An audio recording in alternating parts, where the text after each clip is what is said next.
Aksi Liga Super 2025-2026 diteruskan malam ini apabila DPMM FC bakal melayan kunjungan Kelantan The Real Warriors FC di Stadium Negara Hassanal Bolkiah, Berakas, Brunei. Perlawanan ke-31 saingan Liga ini akan berlangsung hari ini, Jumaat 26 September 2025 jam 8.15 malam dengan siaran langsung di Astro Arena Bola, saluran 803 serta platform dalam talian di Astro Go dan Suka.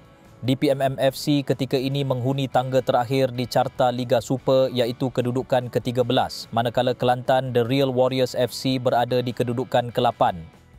Jurulatih DPMM FC, Jamie McAllister, masih mencari rentak bersama skuad kendaliannya yang setakat ini belum mencatat sebarang kemenangan selepas 4 perlawanan di Liga Super.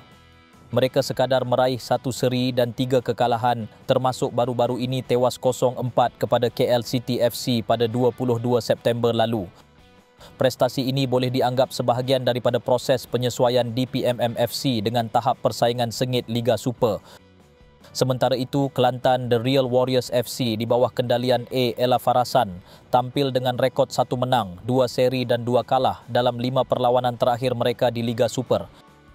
Namun baru-baru ini mereka tewas 1-3 kepada PDRM FC pada aksi terakhir 20 September lalu.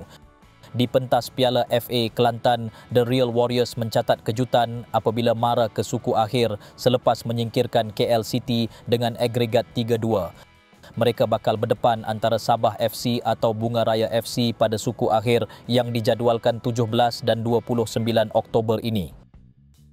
Dalam pada itu, antara watak utama Kelantan The Real Warriors yang sedang mencuri perhatian kini ialah penjaga gol muda berusia 25 tahun, Damian Damyanov. Pemain kelahiran Bulgaria itu semakin menjadi kesayangan dan sebutan penyokong setelah mempamerkan aksi cemerlang, bukan sahaja membantu pasukan mara ke suku akhir Piala FA, malah tampil konsisten dalam perlawanan Liga.